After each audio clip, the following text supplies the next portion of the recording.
Maybe it wasn't the most impressive first official reporting period for Glanbia's new CEO, though it's not always about how you start that's important, but how you finish, right?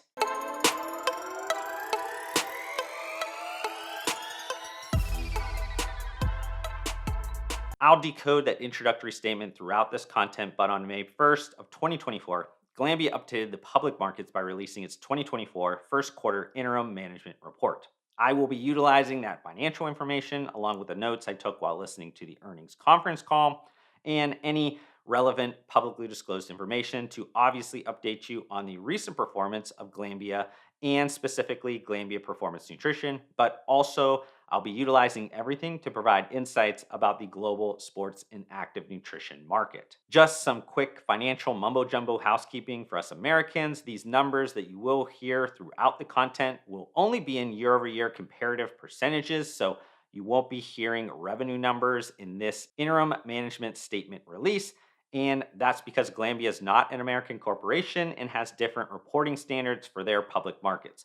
You'll also be hearing me provide those comparative percentages on a constant currency basis, which just means that the currency fluctuations of the multinational company are stripped out for the ease of comparisons.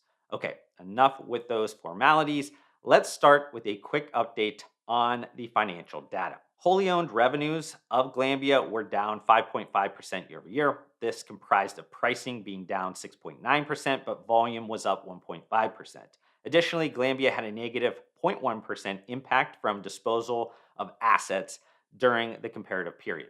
For those that might not be too familiar, Glanbia is made up of two wholly owned divisions. Let's start by covering the larger one, Glanbia Nutritionals, which is also made up of two subdivisions, US Cheese and Nutritional Solutions. Now, I haven't historically spent too much time on the Glanbia Nutritionals division, even though it's obviously extremely important to the overall business, but that's going to change a bit going forward. This is mostly because Glanbia recently amended the commercial arrangements associated with its US cheese venture that became effective January 1st of 2024. That being said, I won't get into the financial implications because it's not contextually relevant here yet, but it does bring more focus towards the other subdivision. Nutritional Solutions has higher margins and stronger alignment within the value add, better nutrition focus of Glanbia. It has also made substantial acquisitions over the last 4 years, thus broadening its capabilities to be the ingredients partner of choice for some of the world's leading brands, including its own. In fact, it was just announced that Glanbia completed another acquisition, this time paying $300 million for flavor producers. It was stated in the press release that Flavor Producers significantly expands nutritional solutions, flavor offerings, and brings new capabilities in the attractive and growing natural and organic flavors market, which are aligned with long term consumer trends. In the first quarter, Nutritional Solutions revenue declined by 2.3% year over year. This was driven by a 3.8% increase in volume, but a 5.5% decrease in price, and then also a decrease of 0.6% from the net impact of acquisitions and disposals. The volume growth was driven by a strong performance in the premix solutions business, and the price decline was largely driven by the decline in dairy market pricing. But let's move on to the other Glanbia division, Glanbia Performance Nutrition, which is made up of nutritional brands like Optimum Nutrition, along with a handful of others. The divisional revenues this quarter decreased 1.9% year over year. The brand portfolio had volume growth of 1.4%, but that was more than offset by price decline of 3.3% year over year. Let's look at the GPN revenue by region, starting with the international region, which makes up 35% of the total divisional revenue. The international markets, which also includes international direct-to-consumer, grew year-over-year revenue by 4.7%, driven mostly by volume gains in key markets with the Optimum Nutrition brand that has been supported by higher levels of marketing investment and the continued development of in-market capabilities. Then, more domestically speaking, the Americas region that currently makes up the other 65 or so percent of total GPN divisional revenue. In the first quarter of 2024, America's geographical revenue was down 5.1%. To provide more context for that result, especially within the largest market of the United States, let's look at the performance by product category. And we can start at the largest category within GPN, which is performance nutrition. This category now makes up about 64% of the total GPN revenue and saw 5.6% year over year growth. In terms of US market retail consumption growth in tracked channels, performance nutrition was basically flat over the last 13-week period ending March 23rd of 2024. Then the next biggest GPN product category is called healthy lifestyle, which is made up of brands like Isopure, Think, and Amazing Grass. Healthy lifestyle makes up about 19% of the total GPN revenue. It's been particularly strong over the last several years, with the first quarter 2024 results showing revenue growth of 11.1% year over year, and US market retail consumption growth was 7.5% higher over the 13-week period ending March 23rd of 2024. And then the final GPN product category is weight management, which has been a drag on the portfolio and honestly the entire supplement industry throughout the last handful of years. With its recent poor performance, and that's putting it in a very nice way, SlimFast is now only 7% of the total GPN revenue. This quarter, SlimFast saw a horrific 40.6% year over year decline in revenue, and US market retail consumption declined equally as bad at negative 39.3% over the 13-week period ending March 23rd of 2024.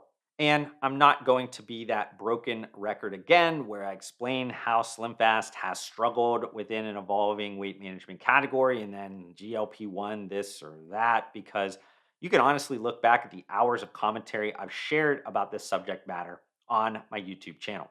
But what can SlimFast do to correct this downright horrid performance? They need to streamline everything about the brand, from its offerings to its communication strategy. The biggest critical needs that are gaining awareness of GLP-1 users are protein, nutrient density, and digestion. So I think eliminating business continuity risk comes in the form of focusing on the core meal replacement platform, adjusting it slightly to meet current consumer needs, and then aligning it with the healthy lifestyle brands like Amazing Grass. But for this last part of the content, I'm going to do what I've done in some of the previous quarters and just kind of share a collection of hot takes or things I'm left pondering about Glanbia at this current time. And let's kind of start with an update to one that I mentioned last quarter regarding the Think protein bar brand. We now know the kind of quote unquote exciting Think licensing partnership. I stated previously that it better be a major A licensing partner because Glanbia can't limp into this almost dated categorical strategy. And it looks like Glanbia showed it had a broken leg or maybe a pulled hammy. Come on, Josh, keep your composure. Don't blow up on Glanbia again for another uninspired yawn fest of an effort. So, along with the launch of the new minis, 100-calorie pack size of Think protein bars, it will include 3 Girl Scout cookie inspired flavors. Glanbia, I know you deprioritized specialty retail a long time ago, but we've seen this before and within this product format from GNC. But you can really redeem yourself, Glanbia, if you put together a truly distinct go to market strategy that includes some amazing tie ins with Girl Scouts to bring purpose to this collaboration. And speaking of partnerships, let's cover some of those that also maybe have me scratching my head a bit. Again, sorry, Glanbia, but I've been real, both publicly and privately, with you guys since the jump, and I'm not going to stop now. First one, Sky Sports. I'm all for Optimum Nutrition jumping into broad based media, but do you really think that effort will get consumers from picking up their devices to endlessly scroll while these Sky Sports commercials are playing? But don't worry. I'm slightly more positive on the other 2 partnerships. The next one is with Spartan Race. I have no issues with obstacle course racing. In fact, it seems these fitness events are gaining popularity again. Additionally, these race participants should be, in theory, interested in purchasing supplements from a brand like Optimum Nutrition. My issue here is that just signing the contract isn't enough. That's the easy part. Over the last decade, Spartan Race has seen an almost revolving door of official supplement sponsors, each brand putting out a press release, and then we kind of rarely hear anything again about it. So Optimum Nutrition needs to do things differently to get the ROI on this partnership. And my guess is that it needs to lean into dramatic storytelling, which arguably is not a strength of Optimum Nutrition. And then lastly, little did I know then when making this content about Formula One and supplement sponsors that Optimum Nutrition would be so quickly supporting my prediction. Celsius and Ferrari, Monster Energy and was Mercedes AMG for many years, but is now McLaren. And you can't overlook the top Formula One team, Red Bull. It's probably hard to imagine now, but there was a time in the early 1990s when there weren't any energy drinks sponsoring F1 racing teams. Similarly, it's probably hard to imagine now, but in the next 30 years, we might be saying the same thing about supplement brands. Oh, I can't believe it. Now, I'm sure every F1 racing team has some sort of product allocation arrangement with certain supplement brands, but that's rookie level sports marketing tactics compared to the recent THG and Williams Racing partnership. THG Ingenuity will provide Williams Racing with a broad range of services, including across technology, e-commerce, and sustainability, while My Protein will assist with nutrition. Will this be the tipping point for the supplement industry to dive deeper into F1? And then another hot take to speak about is regarding a meme that I made a few weeks ago that I guess made some unintended waves around the supplement industry, including within Glanbia. And I'm kind of still forming my hypothesis on what the highly pathogenic avian influenza will do to dry whey commodity pricing if containment within dairy cow herds isn't managed well enough. But something that is likely still a bit concerning to Optimum Nutrition is this insane cocoa pricing. As many of you know, the top selling SKU at Optimum Nutrition is the chocolate gold standard whey. And while cocoa pricing dropped dramatically over the last 2 weeks, it's still more than double the price year over year. And then sticking with protein for this final hot take, Glanbia leadership noted its positivity towards the long-term Isopure brand growth prospects. This aligns with the bullish takes I shared on Isopure within last quarter's content, but my concern mostly remains around what I mentioned at the very end. So what does this kind of all roll up into? It's time to start increasing momentum here on the Isopure brand. That starts with increased brand investments, using the powders to initially help increase overall brand household penetration and have a sound but aggressive beverage sales strategy. Isopure can and really should be a $500 million brand in the next 5 years, but only if the new CEO brings a bit more edginess to the GPN division than when he was leading it the last few years. And that's because Glanbia is the opposite of what I just described. And my assumption is they feel internally that you can't teach an old dog new tricks. So maybe they will reach a $500 million in sales at Isopure, but who knows if I'll still be making YouTube videos in 2040.